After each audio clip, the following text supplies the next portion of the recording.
Приветствую, друзья! Кто такой Кирилл Дмитриев? Почему вдруг в публичном пространстве стали так часто говорить о нем? И почему он важен для понимания Путина и понимания будущего режима Путина? Кирилл Дмитриев сейчас является главным спикером российско-американских переговоров по Украине со стороны Путина.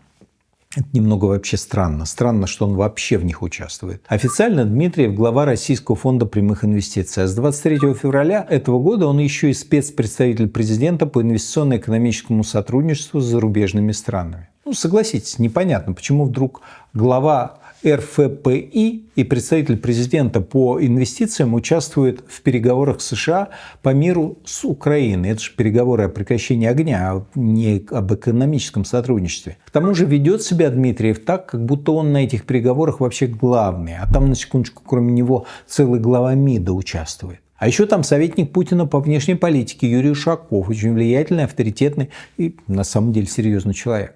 Но по итогам мы слышим в основном Дмитриева. Дает интервью, светится перед камерами, ездит визитом в Вашингтон, куда, хочу заметить, его легко пускают, несмотря на то, что Дмитриев лично находится под санкциями. В общем, внезапно глава РФПИ из просто близкого к Путину человека, а это уже давно не секрет, превратился в параллельного главу МИДа, что, кстати, у формального главы МИДа вызывает не самые теплые чувства. Как и почему это произошло? Большинство экспертов и журналистов объясняют взлет Дмитриева его удачным браком. Кирилл Дмитриев женат на Наталье Поповой, однокурснице и ближайшей подруге младшей дочери Путина Катерины Тихоновой. Это и правда очень важный и даже судьбоносный момент в биографии Дмитриева. Но такой брак не объясняет такой карьеры главы РФПИ. В конце концов, в рамках путинской семьи есть и более близкие к нему люди. Я думаю, что причины карьерного успеха Дмитриева кроются в его личности и амбициях, и в путинском подходе к госуправлению. Начнем с Дмитриева. Вообще-то, его биография достаточно интересна для главного путинского порученца по внешней политике. Достаточно сказать, что Кирилл Дмитриев – это украинец с американским образованием и бизнес-бэкграундом. Дмитриев родился в Киеве. Еще будучи школьником, он уехал учиться в США. Получил степень бакалавра и экономики в Стэнфорде. Затем закончил бизнес-школу в Гарварде. Работал в банке Goldman Sachs и консалтинговой компании McKinsey. Согласитесь, потрясающий контраст с среднестатистическим путинским соратником. Нет вот этого, служил в КГБ, входил в кооператив «Озеро», работал в мэрии Санкт-Петербурга, охранял Путина, занимал должность в администрации президента, и так далее. Вместо этого мы видим хорошо образованного, вестернизированного человека с опытом работы в лучших мировом банке и в консалтинговой фирме. Первый опыт работы у Дмитриева на российском рынке с сегодняшнего дня выглядит несколько иронично. Он вошел в руководство российского подразделения фонда US Russia Investment Fund. Деньги в этот фонд поступали из американского агентства USAID, из того самого, с которым сегодня воюет Трамп, из того самого, которое давно раздавало гранты многим российским оппозиционным структурам. Кстати, впоследствии преемника фонда, где работал Дмитриев, признали нежелательной организацией. Такой вот забавный факт из биографии нынешнего спецпредставителя Путина. В US Russia фонде Дмитриев курировал инвестиции в Россию и крупные сделки. Например, продажу каналов ТВ-3 и СТС. Фонд оказался крайне успешным и в период работы Дмитриева приносил инвесторам очень солидную прибыль. В 2007 году он уехал в Украину и возглавил там фонд Виктора Пинчука, зятя бывшего президента Украины Леонида Кучмы. А в 2010-м попал в список молодых лидеров по версии Всемирного экономического форума. Главный карьерный поворот в жизни Дмитриева состоялся в 2011 году. Именно тогда он был назначен главой РФПИ, Российского фонда прямых инвестиций. Идея была проста – привлекать иностранные инвестиции как суверенные, так и частные. И изначально фонд входил в госкорпорацию ВЭБ, но позже стал самостоятельным, как резервный фонд или фонд национального благосостояния. Интересно, что председатель Сбера Герман Греф выступил против того, чтобы создавать такой фонд, сомневался в его эффективности. Однако Путину и Медведеву идея понравилась. Целевой объем РФПИ – 10 миллиардов долларов. Много, скажете вы? Нет, это довольно скромно по сравнению с суверенными фондами других стран. Крупнейшие подобные организации управляют триллионом долларов и больше. У лидера норвежского фонда в управлении более 1,5 триллиона. Общий же объем инвестиций российского фонда за все время его существования составил более 2 триллионов рублей или более 27 миллиардов долларов по современному курсу. Нет никаких сомнений, что назначение Дмитриева главой РФПИ было следствием близости его жены к дочери Путина. Не будь этой связи, 35-летний специалист по инвестициям просто бы не попал в кадровый резерв бывшего КГБшника. Однако сказать, что Дмитриев состоялся и сделал карьеру лишь на связях, как какой-нибудь Сечин или Миллер, было бы неправильным. К моменту назначения на пост главы РФПИ Дмитриев уже был серьезным профессионалом с высокими позициями и заработками. Насколько эффективно он руководил фондом прямых инвестиций, сложно сказать. Фонд никогда полностью не раскрывал данные о себе. А 7 лет назад правительство разрешило вообще не делать этого компаниям, которые угрожают санкций.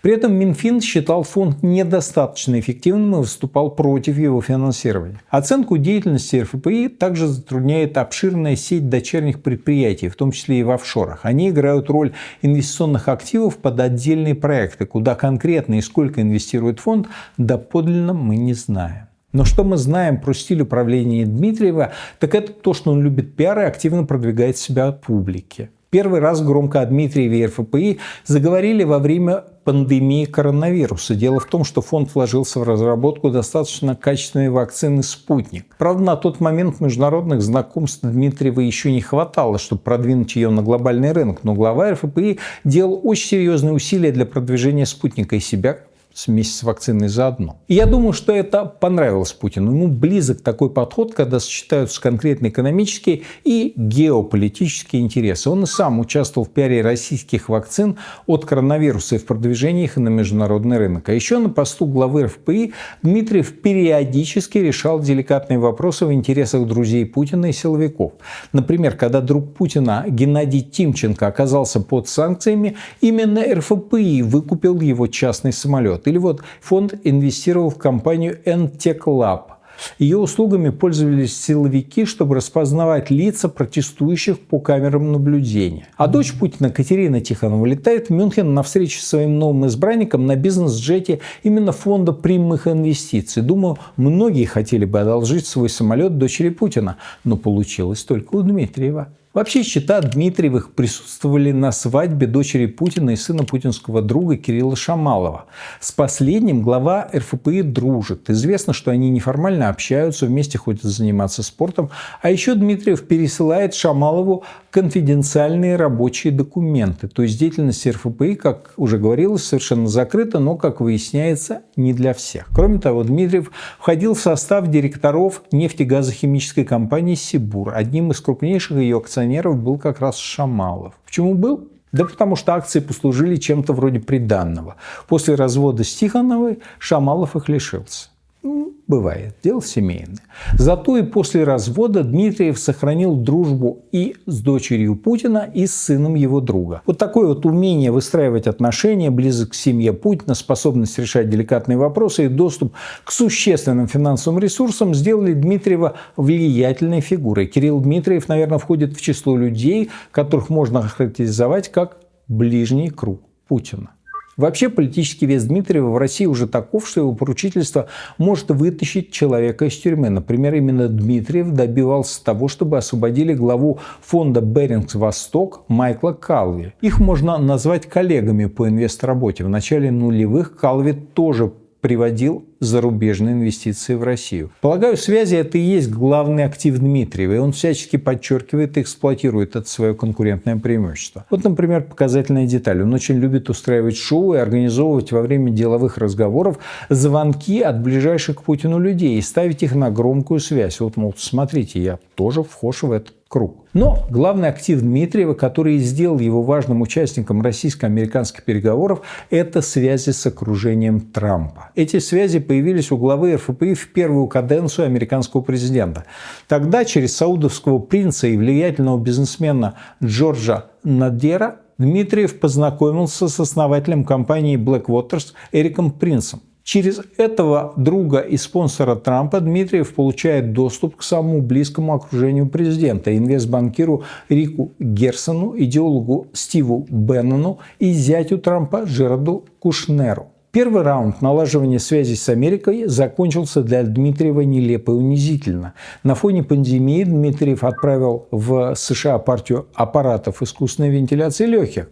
Красивый жест, вот только приборы оказались небезопасны, и их утилизировали. Но после второй инаугурации Трампа давнешние связи не прекращаются. Дружба с Джаредом Кушнером пригодилась. И 11 февраля этого года спецпосланник Трампа по Ближнему Востоку Стивен Уиткоф прилетел в Москву и провел переговоры с Путиным. На обратном пути самолет Уиткофа увез из Москвы осужденного на долгий срок американского гражданина. Это был важный для Трампа символический успех. На вопрос журналистов, кто участвовал в организации этого визита и переговоров, Уиткоф сказал, что это был человек по имени Кирилл. 12 февраля состоялись первые прямые телефонные переговоры между Трампом и Путиным. По итогам была анонсирована встреча с делегацией в Саудовской Аравии. В числе участников с российской стороны был назван глава РФПИ Кирилл Дмитриев. 23 февраля Путин назначает Дмитриева спецпредставителем президента по инвестиционно-экономическому сотрудничеству с зарубежными странами. Особых преимуществ эта должность как бы не дает, но, во-первых, все же какой-никакой, на официальный статус. А то участие в межгосударственных переговорах главы фонда прямых инвестиций выглядит, уж совсем абсурдно. А во-вторых, формулировка «инвестиционно-экономическое сотрудничество с зарубежными странами» – это достаточно честное описание его функционала. Ведь сугубо бизнесовый подход к переговорам, формулирование российской сделки по редкоземельным металлам и алюминию – это дело рук именно Дмитриева. Ему поставили задачу завлечь Трампа и Маска, наобещав им выгодных сделок, чтобы заключить соглашение по Украине на условиях Кремля. И он старается, и не без успеха. Дмитриев уже съездил в Америку. Он объявил, что в ближайшее время встретится с Маском, которого считает одним из величайших современных лидеров. Он активно работает, чтобы произвести благоприятное впечатление на Трампа. Льстит ему в интервью, подражает в риторике, в формате ведения соцсетей. В целом, Кирилл Дмитриев старательно ведет себя как важный элемент путинской внешней политики. В общем, я бы сказал, что сегодня называть Дмитриева главой российской дипломатии – это все-таки перебор. Но главным российским переговорщиком на американском направлении он точно является. А если задаваться вопросом, кто на сегодня имеет большее влияние на Путина, министр Лавров или спецпредставитель Дмитриев, то ответ очевиден, и он не в пользу главы МИДа. А еще фигура Дмитриева интересна как иллюстрация путинского подхода к госуправлению. Путин не признает институты, не понимает их ценность, он видит в них обузу. Он хранит верность своим КГБшным привычкам. Он вербует конкретных людей, ориентируется на лояльность, на личные и денежные связи. И поэтому внешней политикой и важными переговорами занимается не МИД, или не только МИД, а еще такие люди, как Дмитриев. Глава РФПИ – это переговорщик ad-hoc. Так в юридической практике называют решение или назначение под конкретную ситуацию вне общих правил. Вот такое управление посредством точечных ручных действий может быть эффективным, но только до определенного предела. Слишком много задач в ручном режиме не решишь, не хватит времени. Для системного же решения проблем люди создают институты. Но в институты Путин не верит. А значит, возможности по эффективному управлению ограничены его личным временем и количеством лично лояльных людей, таких как Кирилл Дмитриев. Но количество таких людей заведомо меньше, чем число проблем, требующих решения. Да и не все контрагенты готовы мотивироваться тем, чем мотивировано путинское окружение. Счастливо вам. В какой-то момент путинский метод ручного управления государством перестанет работать. Хорошо это или плохо, будет зависеть от того, насколько мы будем к этому моменту готовы.